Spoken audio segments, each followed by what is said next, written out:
Alright, shalom, shalom. Real Hebrew Israelite coming week in, week out to prophesy the downfall of America and this society. I'm going to start off giving all praises and glory and honor to Yahawah, YAHAWASHI, Makakadash. Double honors to our apostles and elders and GMS and brothers that sincerely doing this work, and a few sisters that are listening and learning and being obedient to their husbands. This the brother Madazar Wayunya, aka Mataz. And I'm coming back with another quick video.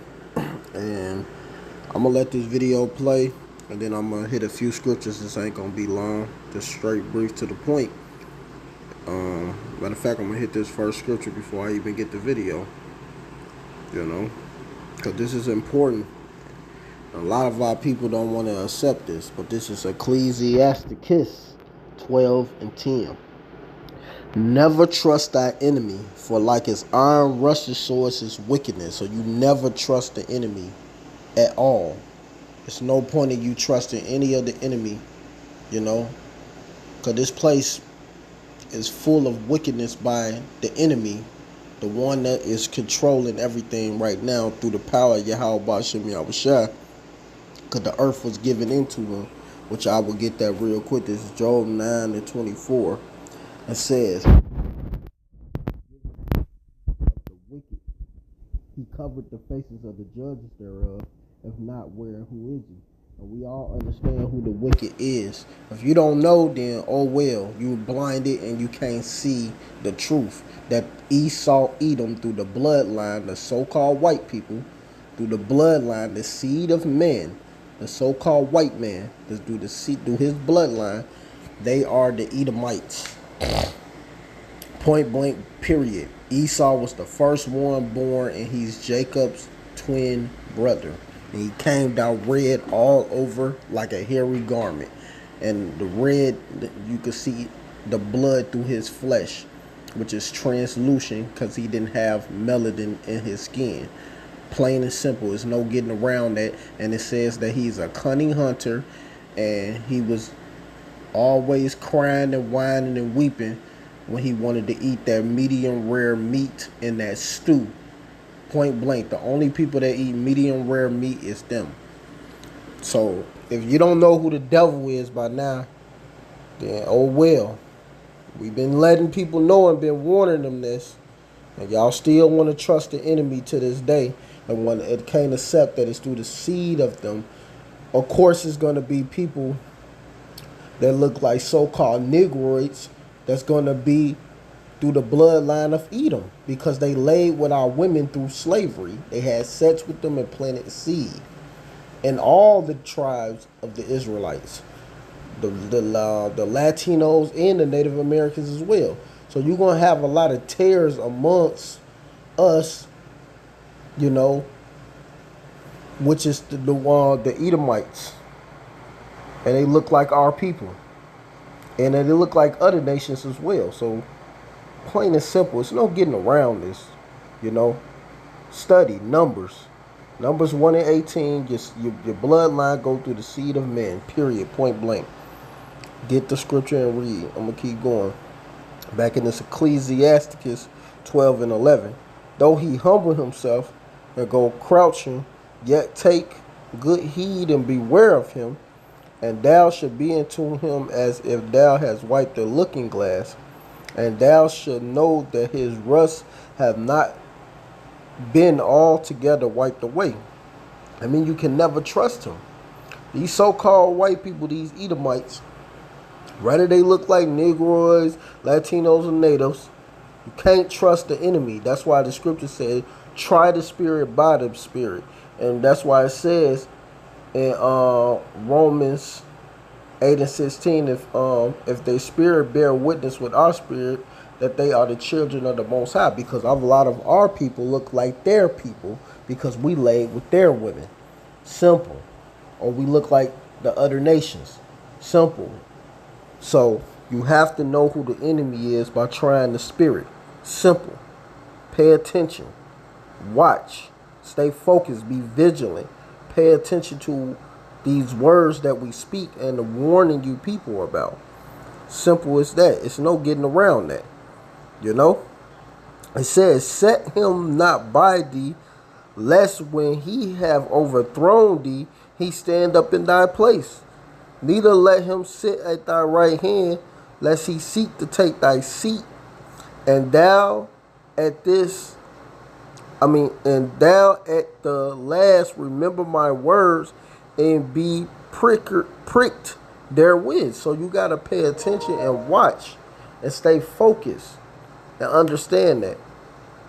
Who will pity a charmer that is bitten with a serpent, or any such as come now wild beasts? You can't trust the enemy. So one that goeth to a sinner and is defiled with him in his sins, who will pity? And ain't nobody gonna pity you, so-called Negroes, Latinos, and natives, and the speckled birds, the ones that one of the people of us that look like the other nations. If you can't see that they the devil, man, you out of your goddamn mind. So I'm about to go ahead and let this video play, and it's gonna be kind of hard to listen to because, hey man, these devils, man, they're wicked, and y'all should know this, that they're the enemy. They'll never be your friend. You know what my dad told me? He said, there's going to be the perfect... Do you know what my... It's been singing and the prayers they... It's Quainy here. What I'm about to show you is shocking. I didn't come on here today to make any videos to heap more misery on recent black history. But then I was watching a video and this popped up and I froze it and I read it. And this will make you understand the terrorism of black people in America in the 20th century. On my screen popped up this newspaper headline. It's from a New Orleans newspaper. It says New Orleans State, and it is the 1927, 1 year before my dad was born.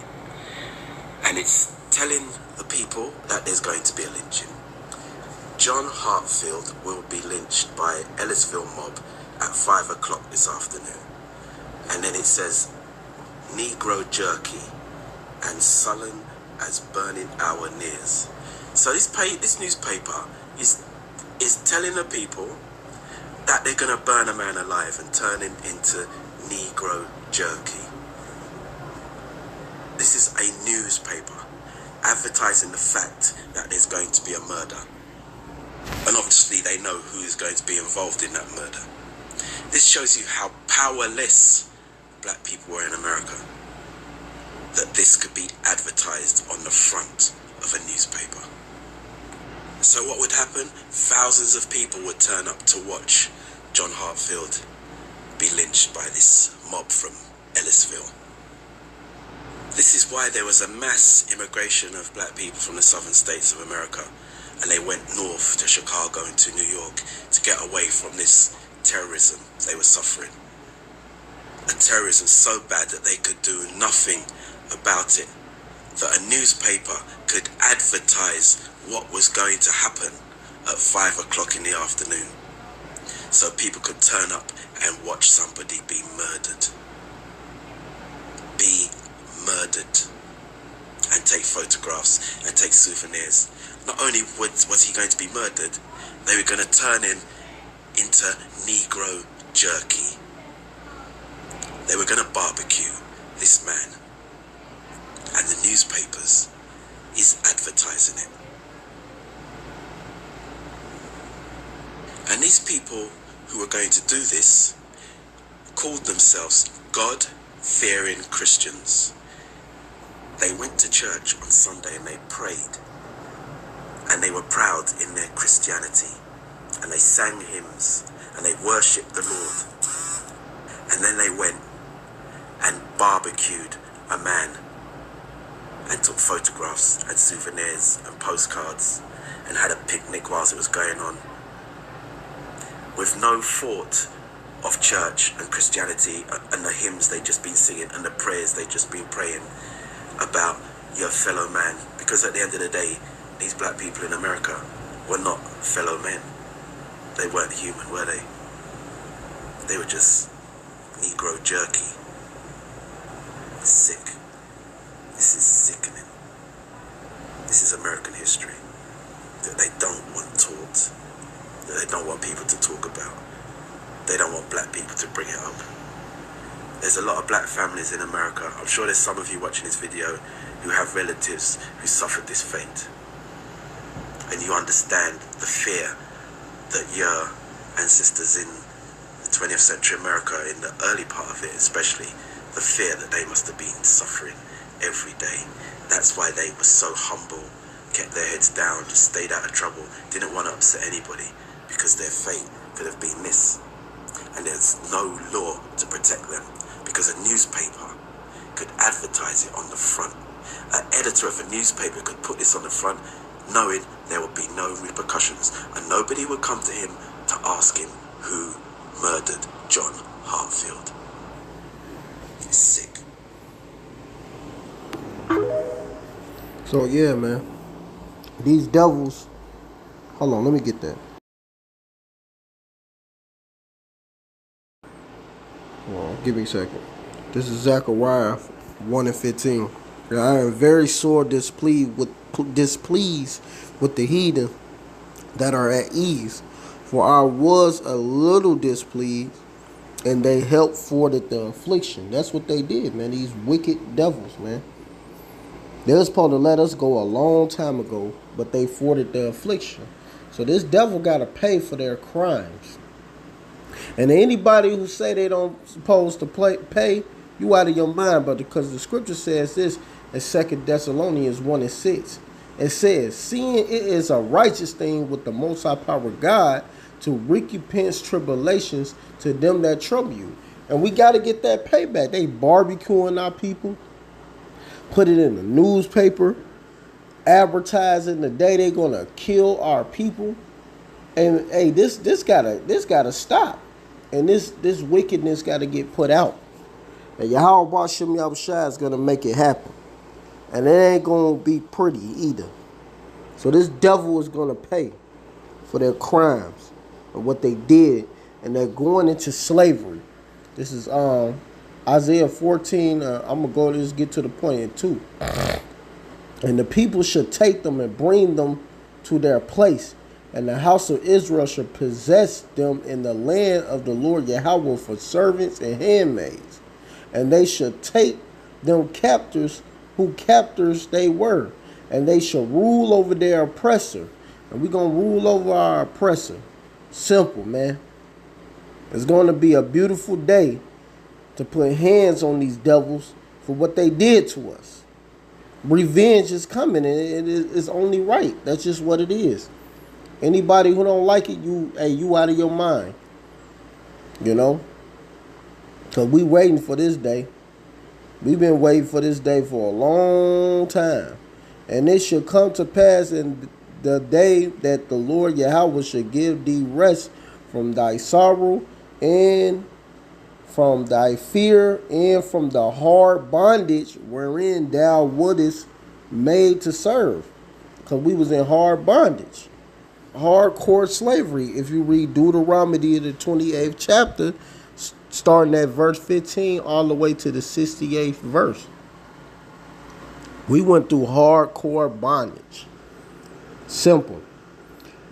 That thou should take up this proverb against the king of Babylon, and say, how have the oppressors ceased, the golden city ceased? The Lord Yahweh hath broken the staff of the wicked and the scepter of the ruler. He who smote the people in wrath with a continuous stroke. He that ruled the nations in anger and is persecuted and none hindered. So he's going to get destroyed, and he's going into slavery. Simple. Revelations 13:10. He that leadeth into captivity shall go into captivity. He that killeth with the sword must be killed with the sword. Here's the patience and the faith of the saints. Simple. They're going to pay. So with that, I want to give all praise and glory and honor to Yahweh, Ba'ashem, Yahawashi, Ba'ashem, Rakakadash. Double honor to our apostles and elders and GMS and brothers that sincerely doing this work, and the few sisters that are listening and learning and being obedient to their husband. Keep pushing and doing the work. Shalom, Barakathum, and a Baba Ball.